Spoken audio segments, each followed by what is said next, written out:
또용주TV의 또용주입니다. 코파 아메리카 2024가 막을 내렸습니다. 아르헨티나가 코파 아메리카 2024 결승전에서 콜롬비아를 상대로 연장까지 가는 접전을 펼쳤지만 연장 후반 7분 라우타로 마르티네스가 결승골을 넣으면서 1대0으로 승리를 거뒀고 우승을 차지했습니다. 아르헨티나는 코파 아메리카 2021, 2022 카타르 월드컵 그리고 코파 아메리카 2024에서 우승을 차지하면서 메이저 대회 3연패라는 금자탑을 세웠습니다. 이전에 스페인이 메이저 대회 3연패에 성공한 적이 있죠. 유로 2008, 2010 남아공 월드컵, 유로 2012에서 우승을 차지하면서 스페인이 전 세계를 지배했던 시절이 있었는데요. 지금 이 순간은 아르헨티나가 메이저 대회 3연패에 성공하면서 최고의 전성기를 구가하고 있다고 봐도 무방하겠습니다. 사실 아르헨티나 같은 경우에는 1993년부터 2021년까지 28년 동안 메이저 대회 우승이 없었습니다. 그런데 2021년부터 2024년까지 4년 동안 메이저 대회 3연패에 성공했기 때문에 지금이 가장 아르헨티나에게 있어서 짜릿한 순간이 아닌가, 영광의 순간이 아닌가, 그런 생각이 들 수밖에 없죠. 다만 아쉬움도 있었습니다. 아르헨티나 하면은 리오넬 메시가 떠오르는데 메시가 이번 대회에서는 좀 아쉬웠어요.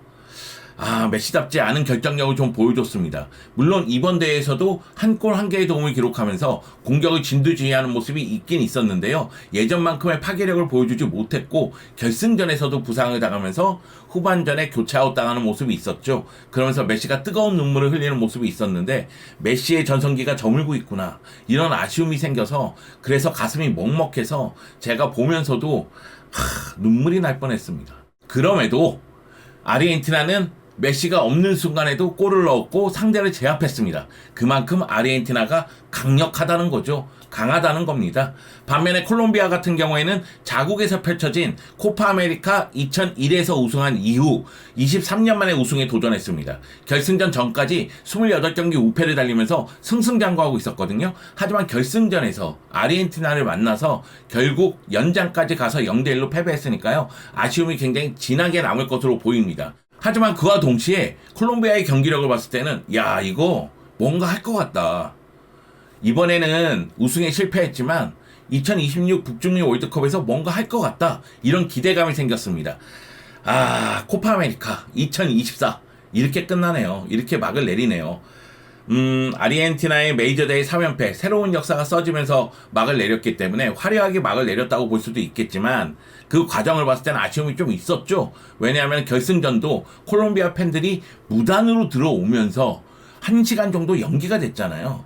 제가 이스타TV 가서 이 경기 라이브로 같이 했거든요. 무려 5시간 라이브였습니다. 콜롬비아 팬들이 티켓도 없이 무단으로 난입하면서 결국 경기가 1시간 정도 연기가 됐고요. 그리고 하프타임에는 샤키라가 하프타임 쇼를 펼쳤습니다. 30분 정도 펼쳤죠. 그리고 이 경기 연장 갔잖아요. 그래서 5시간 정도. 축구가 5시간이나 하네. 미국 언론 쪽은 북중미 월드컵을 치르기 전에 예행 연습과 같은 경기였다, 이렇게 얘기하면서 앞으로 이런 부분이 있으니까 북중미 월드컵에서 조심해야 된다는 이야기를 하더라고요. 그리고 브라질과 우루과이도 아쉬웠습니다. 브라질은 8강에서 우루과이에게 패배하고 말았고요. 우루과이는 4강에서 콜롬비아에게 패배했죠. 사실 브라질 같은 경우에는 경기력에 대한 아쉬움이 있었고 우루과이 같은 경우에는 비엘사 감독이 팀을 잘 만들어 놓긴 했지만은 마지막 벽을 뚫지는 못했습니다. 또한 어떤 미친놈이 미국이 우승 후보라고 얘기했는데 미국은 조별리그에서 탈락했고요. 파나마전에서의 티모시와의 퇴장. 캐나다 같은 경우에는 4강까지 진출하면서 이변을 연출했습니다. 캐나다의 감독이 제시 마시 감독이다 보니까 우리 축구 팬들의 관심이 더 뜨겁지 않았나, 그런 생각이 듭니다. 자, 이렇게 코파 아메리카 2024는 막을 내렸습니다. 그리고 아르헨티나의 이야기는 해야 되겠죠. 메이저 대회 3연패에 성공을 했으니까요. 지금부터 아르헨티나 이야기를 시작하도록 하겠습니다. 여러분 함께 가시죠. 렛츠고! 코파 아메리카 2024 결승전에서 아르헨티나와 콜롬비아가 맞대결을 펼쳤습니다. 결과는 아르헨티나의 1대0 승리죠. 하지만 콜롬비아 입장에서는 굉장히 아쉬운 경기가 아닌가 싶습니다. 전반전은 콜롬비아의 분위기였거든요. 콜롬비아의 직선적인 공격이 아르헨티나의 수비를 당황시키는 데 성공을 했습니다. 그러면서 루이스 디아스라든가 코르도바라든가 산티아고 아리아스라든가 이런 선수들이 측면과 최전방에서 계속해서 부딪히는 플레이를 해줬고요. 그 가운데 아르헨티나가 상당히 당황하는 모습이 나왔습니다. 물론 후반전에 아르헨티나가 제 힘을 발휘하면서 경기는 알 수 없는 방향으로 가기 시작했습니다. 그 가운데 메시가 부상을 당했죠. 메시가 부상을 당하면서 교체 아웃이 되고 니콜라스 곤살레스가 들어왔는데 니콜라스 곤살레스 같은 경우에는 결정력에서 아쉬움을 보여줬습니다. 결국 양 팀은 90분 동안 골을 넣지 못하면서 90분 동안은 0대0으로 마무리가 됐습니다. 그런데 제가 봤을 때 양팀 감독 모두 연장전에 대해서 고민을 했던 것 같아요. 왜냐하면 90분 동안 선수 교체가 많이 이루어지지 않았고요. 그리고 거의 막판에 선수 교체가 이루어졌습니다. 아르헨티나의 스칼로리 감독은 연장 전반전에 교체 카드를 대거 활용하고요. 콜롬비아의 로렌초 감독은 연장 후반전에 교체 카드를 대거 활용했습니다. 그러면서 교체 카드를 활용한 효과를 보고자 노력을 했고 그 효과는 아르헨티나가 봤습니다. 왜냐하면은 교체 투입된 로셀소와 라우타로 마르티네스가 결국 골을 만들어냈거든요. 로셀소의 전진 패스를 라우타로 마르티네스가 뒷공간으로 들어가면서 마무리 짓는 모습이 나오면서 아르헨티나가 1대0으로 승리를 거뒀습니다. 그럼에도 제가 이 경기는 정말 알 수 없었다. 일진일퇴였다고 말씀드리는 것은 그만큼 백중세의 모습이었어요. 서로 그만큼 치열하게 부딪혔습니다. XG값 보면 1.10 대 0.87이었고요. 점유율은 44대 56이었습니다. 슈팅 숫자는 오히려 콜롬비아가 더 많아요. 콜롬비아가 19개나 했거든요. 하지만 유효 슈팅 숫자는 아르헨티나가 2개 더 많은 모습이었고요. 아르헨티나 입장에서는 굉장히 어려운 경기를 펼쳤지만 메시가 부상까지 당했지만 결국 승리를 거두면서 메이저 대회 3연패에 성공을 했습니다. 2021, 2024 코파 아메리카 우승, 그리고 2022 카타르 월드컵 우승. 사실 메시가 바르셀로나에서 그렇게 많은 우승 트로피를 들어 올렸는데 아르헨티나 대표팀에서는 결승까지 가서 좌절한 경우가 많았잖아요. 그런데 최근 4년 동안 메이저 대회 3개 대회에서 우승을 했다? 이건 뭐 놀라운 기록이죠. 아르헨티나의 최고의 전성기가 아닌가 싶은데 잠시 후에 이야기를 해야 되겠지만은 이 경기를 끝으로 앙헬 디마리아가 대표팀에서 은퇴를 합니다. 그리고 이 결승전을 보면서 메시의 시대도 서서히 저물고 있구나 이게 느껴졌거든요. 그러면 아르헨티나 입장에서도 지금의 전성기를 계속해서 이어나가기 위해서는 세대 교차라든가 아니면 메시 다음을 고려를 해야 된다는 느낌이 들었습니다. 아르헨티나가 결승전까지 올라오는 과정을 본다면 캐나다, 칠레, 페루를 조별리그에서 제압을 했고요. 8강이 고비였죠. 8강에서 에콰도르하고 1대1 무승부를 기록하면서 승부차기까지 갔으니까요. 근데 승부차기에서 4대2로 승리를 거두면서 준결승전에 진출하는 데 성공을 했고 준결승전에서 캐나다를 다시 만났습니다. 그런데 캐나다에게 또다시 2대0으로 승리를 거두면서 결승전에 올라왔고요. 그리고 결승전에서 콜롬비아를 상대하고 콜롬비아에게 1대0으로 승리를 거둔 거죠. 사실 콜롬비아가 결승까지 올라오는 과정이 더 힘들었어요. 왜냐면 콜롬비아는 조별리그에서 브라질을 만났고요. 4강에서 우루과이를 만났습니다.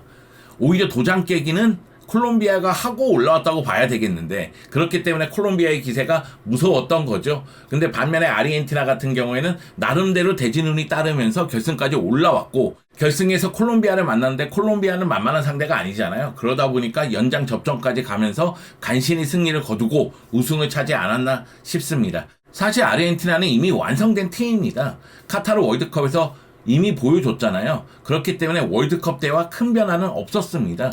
수비할 때 메시가 수비 가담이 적으니까 메시 없이 수비 안정감을 어떻게 높이느냐의 문제, 그리고 공격을 전개할 때는 메시를 100% 이용할 수 있는 방법, 그런 부분에 대해서 고민을 많이 했었고 그런 부분이 성공을 했기 때문에 카타르 월드컵에서 우승을 차지한 거 아니겠어요? 이번 대회에서도 마찬가지입니다. 물론 제가 메시에 대한 아쉬움을 좀 드러내긴 했지만 공격 포인트가 과거만큼 많지는 않았지만 그래도 공격을 전개할 때 메시를 거쳐갔을 때가 퀄리티가 훨씬 더 좋았거든요. 아르헨티나는 이번 대회에서 4-4-2 또는 4-3-3 형태로 경기에 임했죠. 디마리아가 공격을 전개 시 위로 올라오면서 측면 쪽에서 안쪽으로 들어오는 모습이 있었고요. 수비 시에는 4-4-2 형태를 만들면서 수비 블록을 구성하고자 노력을 했습니다. 물론 아르헨티나는 공격을 전개할 때 메시가 2선으로 내려와서 볼을 간수해주고 그리고 연결해주면서 속도가 빨라지면서 올라오는 모습이 있었죠. 그러다 보니까 훌리안이라든가 라우타로가 뒷공간으로 빠져들어가면서 득점을 할 수 있는 모습이 있었고요. 메시가 폭넓게 움직이면서 공격을 지휘했기 때문에 상대 수비도 메시에 따라서 흔들릴 수밖에 없는 상황이 또 있었습니다. 일단 박스 안쪽에서 직접적으로 타격하는 모습이 있었는데 메시가 이 선에서 연결고리 역할을 할 때 메시의 파트너 공격수의 득점력이 너무나 뛰어났습니다. 훌리안 알바레스, 라우타로 마르티네스가 골을 정말 많이 넣었거든요. 그 가운데 디마리아가 측면을 공략하거나 아니면 박스 안쪽으로 들어오거나 연결고리 역할을 같이 해주거나 하면서 결국 이제 메시가 하는 역할을 좀 분담해주는 그런 느낌도 들었고요. 여기에 사실 결승전에서 눈에 가장 들어온 선수는 리산드로 마르티네스하고 로메로예요. 아르헨티나 수비 너무 단단하더라고. 진짜 단단하더라. 상대 공격수를 거의 놓치지 않습니다. 그리고 최후방에는 에밀리아노 마르티네스 골키퍼가 있잖아요. 그러다 보니까 아르헨티나가 이번 대회에서 실점은 한 골밖에 없습니다. 에콰도르전 한 골.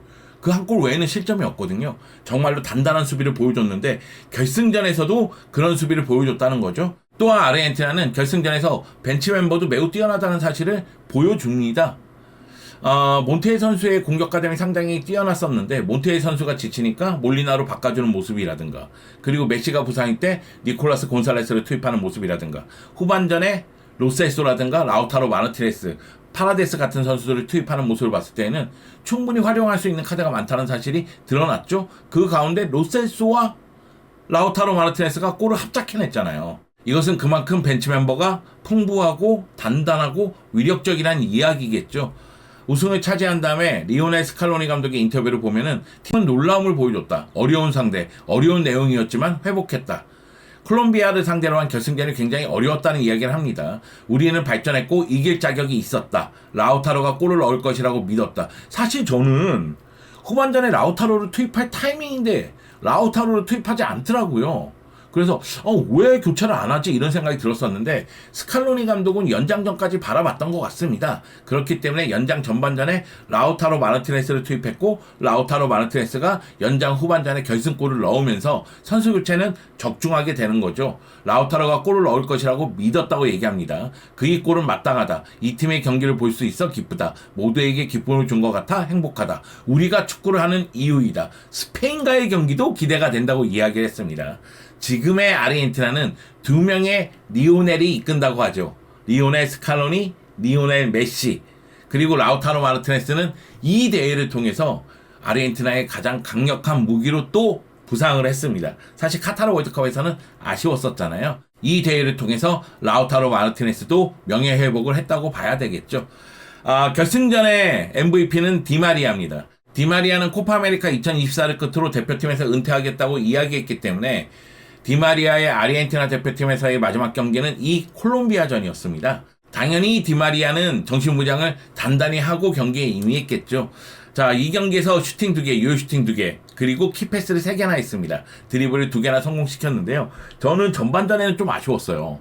디마리아가 왼쪽에서 주로 뛰었었는데 그땐 좀 아쉬웠거든요. 근데 후반전에 오른쪽에서 뛰는 횟수가 늘어났고 굉장히 좀 날카로운 모습을 보여줘서 디마리아는 디마리아구나 이런 생각이 들었습니다. 결승전의 사나이 아니겠어요? 디마리아 입장에서도 마지막을 화려하게 장식했기 때문에 만족스럽지 않을까라는 생각이 듭니다. 대표팀에서 145경기 소화하는 동안 31골, 32개의 도움을 기록했고요. 특히 공격 포인트가 영양가가 높은 공격 포인트가 많았었죠. 이번 코파 아메리카에서는 5경기에서 1개의 도움을 했습니다. 골을 넣지는 못했지만은 디마리아가 있기 때문에 수비 시의 4-4-2 형태, 공격 시에는 4-3-3 형태, 그리고 디마리아가 팀을 위해서 헌신하는 모습을 통해서 전체적으로 경기력이 올라왔었다고 해도 과언은 아닙니다. 자, 그리고 득점왕은 라우타로 마르티네스가 차지했습니다. 라우타로 마르티네스 교체로 뛰는 경우가 많았거든요. 훌리안 알바레스하고 메시가 선발로 나오고 훌리안 알바레스 대신 라우타로 마르티네스가 교체 투입되는 경우가 많았는데 그 와중에서도 5골이나 넣었습니다. 그러면서 코파 아메리카 2024 득점왕을 차지했어요. 결승전에서 23분 출전했는데 슈팅 하나, 유효 슈팅 하나, 한 골입니다. 그 골이 이 경기의 결승골입니다. 말씀드렸다시피 교체로 많이 뛰었기 때문에 출전 시간 대비 놀라운 득점력을 보여주고 있다고 봐야 되겠죠. 출전 시간 44.2분당 한 골을 넣고 있습니다. 솔직히 저는 이번 대회에서 라우타로 마르티네스가 잘할 거라고 생각했어요. 왜냐면은 지난 시즌 인테르가 스쿠데토를 차지하는데 말 그대로 돌격대장 역할을 너무 잘해줬거든요. 지난 시즌 세리아 득점왕 아닙니까? 24골 넣으면서 미친 득점력을 보여줬거든요. 그 득점력이 이번 코파 아메리카까지 연결이 된 것이 아닌가라는 생각이 듭니다. 대표팀 소속으로 64경기 나와서 29골 8개의 도움이니까 대표팀에서도 결정력을 많이 보여주고 있다, 이렇게 볼 수 있겠고, 이번 코파 아메리카에서는 진짜 거의 매 경기 골이었어요. 나오면 골이었습니다. 그 정도로 뛰어난 득점력을 보여줬습니다. 결정력 하나만큼은 정말 무서웠죠. 자, 마지막으로 얘기할 선수는 리오넬 메시입니다. 메시가 66분에 교체 아웃될 때, 부상 때문에 더 이상 뛰지 못할 때 아르헨티나 대표팀이 먼저 걱정이 됐어요. 근데 메시가 벤치에서 우는 모습을 보니까, 오른쪽 발목이 퉁퉁 분 모습을 보니까 가슴이 너무 아프더라고요. 그리고 그 경기장을 찾은 아르헨티나 팬들이 다 뜨겁게 눈물을 흘리고 메시를 응원하는 모습을 봤을 때 좀 감동적이었습니다. 사실 메시는 이번 대회에서 한 골 한 개의 도움을 하긴 했지만 아쉬움이 좀 많이 남거든요. 1대1 찬스를 놓치는 장면을 내가 2차례인가? 3차례 정도 기억을 한다니까? 그걸 보면서 세월 앞에 장사 없구나. 메시도 서서히 이제 내려오고 있구나. 이런 생각이 좀 들었었는데, 결승전에서도 0대0 상황에서 고군분투는 했지만 결국 골을 넣었는데 기여를 하지는 못했잖아요. 그러면서 교체 아웃되는 걸 보면서 가슴이 굉장히 아팠습니다. 그런데 결국 아르헨티나는 우승을 차지했고, 메시는 눈물을 멈추고 환한 미소를 지었죠. 메시가 이번 대회에서 우승을 차지하면서 개인 통산 45번째 우승이라고 하더라고요. 개인 통산 최다 우승이라고 합니다. 이전까지는 44번 우승이 다니엘 알베스와 함께 같았었는데, 이번 코파 아메리카에서 우승을 차지하면서 우승 트로피만 45번 들어 올렸다는 겁니다. 놀랍습니다. 놀라워요. 사실 메시는 가는 데마다 우승을 차지하니까요. 뭐 바르셀로나에서는 설명할 필요가 없고, 파리 생제르맹에서도 뭐 챔피언스리그 우승을 못했지만은 당연히 우승 트로피를 들어 올렸고요. 인터 마이애미에서도 우승을 했습니다. 리그컵인가 우승을 했었죠. 그리고 아르헨티나에서는 최근 3연패를 했으니까 메이저 대회 3연패라는 근자탑을 세웠기 때문에 이 선수가 진짜 천년만년 뛰기를 원하는데 서서히 내려오고 있다는 게 너무 가슴이 아픕니다. 메시의 A매치 기록을 보면 187경기 출전해서 109골 58개의 도움을 했습니다. 그리고 이번 코파 아메리카에서는 5경기 출전해서 1골 1개의 도움을 하게 됐습니다. 이제 관심은 아르헨티나와 스페인의 대결입니다. 남미 챔피언과 유럽 챔피언의 대결, 리오넬 메시와 라민 야말의 대결을 보고 싶습니다. 저는 리오넬 메시가 바르셀로나에 남아서 라민 야말이 등장했을 때 마치 호나우지뉴가 리오넬 메시에게 바톤을 넘겨주듯 메시가 라민 야말에게 바톤을 넘겨줬으면 어땠을까, 이런 생각이 좀 들기도 합니다만, 둘이 한 경기에서 뛰는 걸 좀 보고 싶거든요. 물론 피날리시마에서는 아르헨티나의 상징 메시로서, 스페인의 원더보이 라민 야말로서, 적으로서 만나는 그 모습이겠지만 기대가 굉장히 큽니다. 이번 여름 개인적으로 일이 잘 안 풀려서 힘들었어요. 근데 유로에서 스페인이, 라민 야말이, 코파 아메리카에서 아르헨티나가, 리오넬 메시가 우승을 차지하지 않았습니까? 아마도 힘든 저에게 하늘이 선물을 준 것이 아닌가, 그런 생각도 듭니다. 제가 누구처럼, 지금 출장 간 누구처럼 너무 자기 중심적으로 얘기하나요? 여하튼 아르헨티나와 스페인, 메시와 라민 야말의 대결 기대가 됩니다. 벌써 흥분되고 있어. 이러면 안 돼. 이러면 안 돼. 도파민 분비되면 안 돼. 아직은 참어. 영주야 참어. 지금은 참아야 돼. 빨리 보고 싶다. 보고 싶다. 보고 싶다.